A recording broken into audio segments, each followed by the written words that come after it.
But apart from me, what comes to your mind when I say forest? Green. Greenery.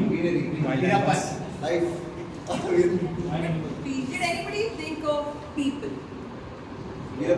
Long before census existed, for generations, there are people who call forests their home. They live in forests. Today we call them Adivasis, tribals, aboriginal or indigenous community. How many of you have seen Avatar? Great. The Navi people in Avatar are a symbolic representation of what the aboriginal people are and the relationship that they share with forests. They look to the forest for the land underneath them and for the roof above it. They look to forests for the produce and have that as their food. They employ the plants and herbs for medical purposes, and their primal occupation is almost always agriculture. Avatar expresses this beautifully, but there is a negative connotation to it, as it shows that when an advanced community comes to the forest and intrudes their life, there is a clash of communities and the end result is catastrophic. What if I tell you that there is a positive story, a real life incident, where communities of lawyers, teachers, doctors came together to work with an indigenous community, not just anywhere else in the world but in India, but in a place that's 5 hours away from where we stand right now? Yes. There is actually a community that is being supported, that's growing, and there is a revolution in there, and that's all we want to talk about today. When I say 5 hours from us there are forests, what forests can you think of? Manipur. Mudumalai. Nagarjuna. Right? Think of all these forest areas. Believe it or not, there were over 20,000 indigenous communities living in these forests in the 18th and 19th century. These communities were displaced twice in their lifetime. The first time was during the British era when they chopped down the forest so they could convert that into tea plantation. The second time was by our own Indian government when they converted these forests into wildlife sanctuaries and national reserves. When you convert them into these, humans cannot live in the forest, they have to move to the nearby land. And hence, this 20,000 odd people were moved to a valley called Gudalur. Gudalur is what you will find when you're on your way to Ooty, Kodagiri, or when you're going towards Sultanbate. To give you more context of how these people were, they could not speak a common tongue. Till today, they speak a language that's a combination of Tamil, Kannada and Malayalam. So if you want to communicate with them, you have to have fluency in one of these languages to start with. They did not have a schooling or an education, which meant they were not aware of what a civil society was, what justice system is, and how schools in general function, and how you go the ladder, which meant during the 1950s and 1960s, there was severe days work. It was in 1980s that a lawyer, Stan, ventured into Gudalur and tried to see what was actually happening to these people.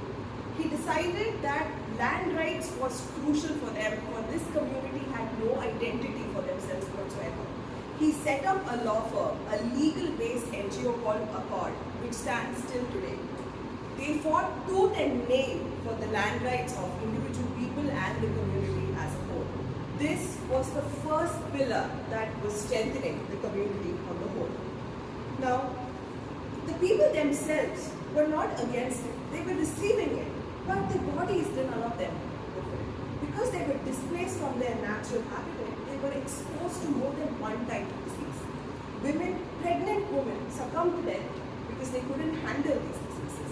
Children were born with nutrition issues and stillbirth deaths, which meant they needed additional health care.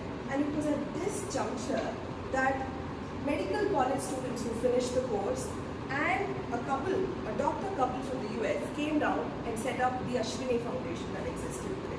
It's now an established hospital and they treat people for community diseases like sickle cell disease, for individual childbirth, midwife issues and many others. This was the second pillar that was stabilizing the community. Now we have law firms and we have healthcare.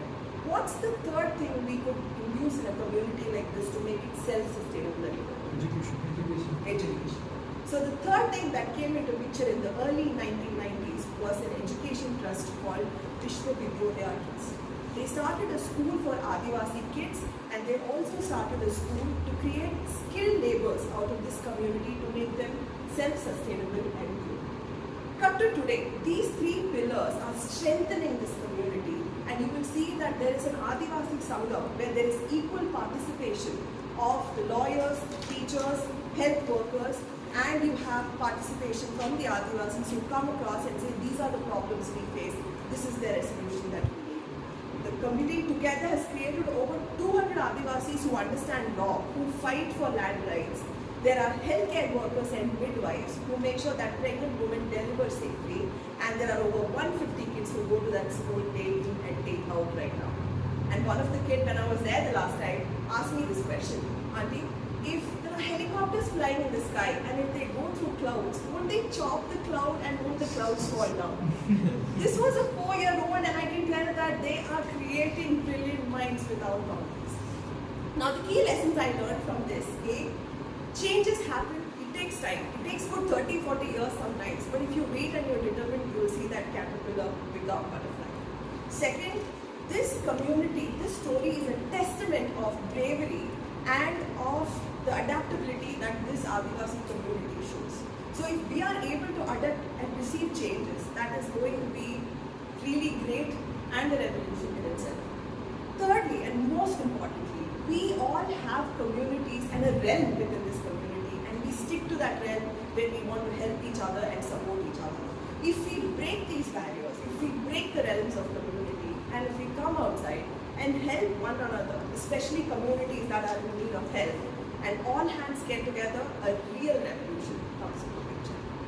I probably want to depart and say, for all those who travel, try to go to Budapest the next time you're heading to Uti. You will see the aura and the revolution in front of your eyes.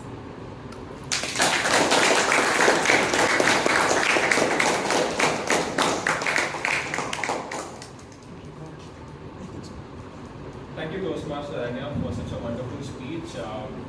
I got reminded of this